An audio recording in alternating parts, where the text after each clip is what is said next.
Hey guys, what's up? This is Insanity, and I'm going to be giving my review and impressions of Captain Marvel. Before I launch into it, the TLDR version is Captain Marvel is a lesser version of Black Panther, and I give it a 7.5 out of 10. I appreciate the movie more for the world-building aspects and memorable supporting cast than its main character.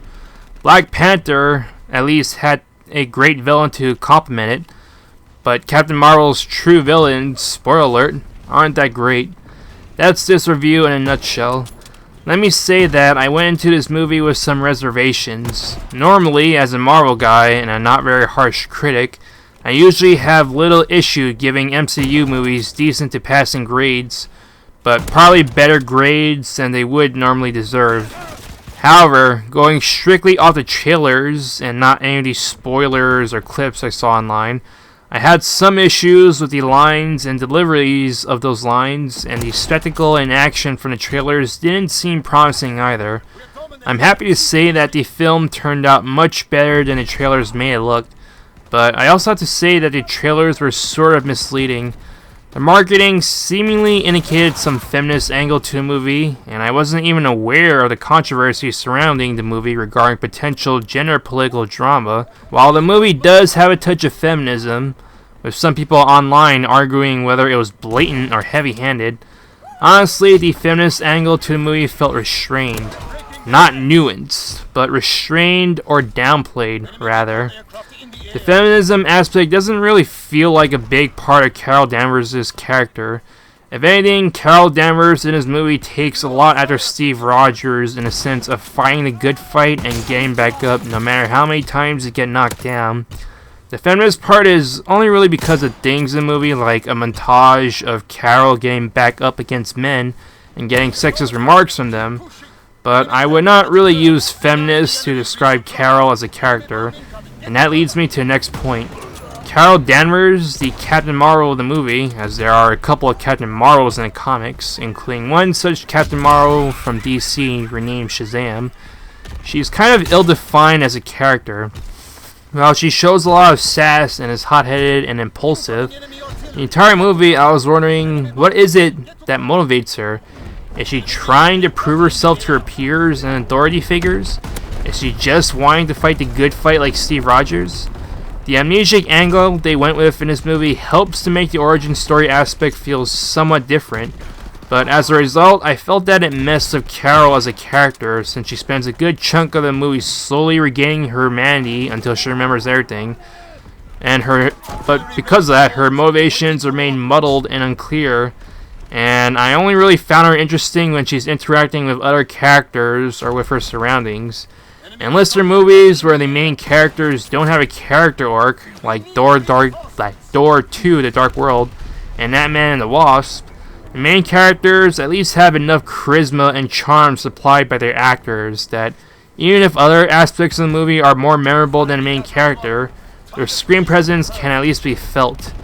In the case of Black Panther, which I used as a comparison against Captain Marvel earlier, a lot of these supporting cast are very much scene stealers, but at least T'Challa gets some pretty good moments, like his telling his ancestors and father that the way that they went about things with Wakanda was wrong, and a conference at the end of the movie where he gives a great speech that echoes the themes in the movie.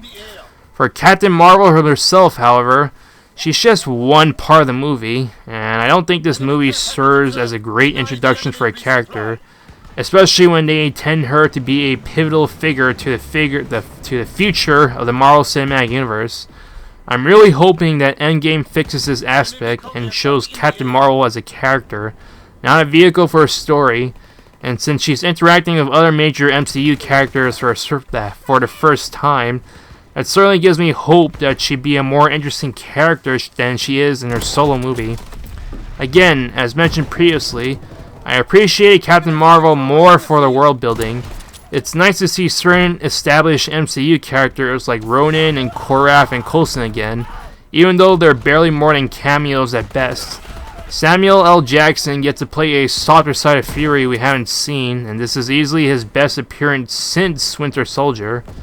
Skrulls are introduced, which expands the cosmic and sci-fi side of things a bit, and are led by my favorite character in this movie, Talos, played by the guy you may remember as the guy getting his neck choked out by Darth Vader in Rogue One, and getting neck snapped by Bane in the Dark Knight Rises, who is very funny and entertaining, and even a little badass to boot. There's also the Tesseract, which gets additional importance as being the source of Captain Marvel's powers, and the origins of the Avenger Initiative project that Fury sets up is mentioned in this movie. There does feel like a bit of retconning going on in regards to the world building aspects, however. Fury getting his eye clawed out by furry species instead of some major incident setting up his paranoia and distrust that was briefly hinted at in Winter Soldier is one such example. Ronan and Korath acting like top dogs in Guardians of the Galaxy when they got schooled by Carol Danvers earlier, sold badly in the end of this movie is another. I appreciate their attempt at trying to tinker the origin story so that it's less straightforward, but I wonder if having a more straightforward origin story could give Carol a chance to be a character instead of a vehicle.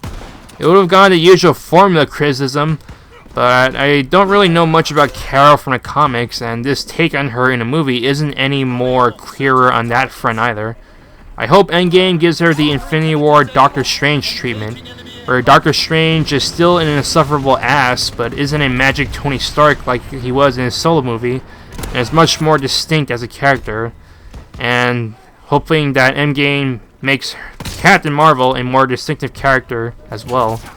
All I can get out of her is that she's a female Steve Rogers, but without the underdog aspects that made me appreciate Steve Rogers, and she sure isn't an underdog when she's powered by an Infinity Stone to a much greater extent than Scarlet Witch was, and has Superman-esque levels of power. So Captain Marvel, all in all, it's a good movie. It could have been better, and I'm not entirely excited by future appearances, but they do have time to work with that. That's the gameplay and commentary. Hope you enjoyed it, and Insanity is out. Adios, amigo. Rest in peace.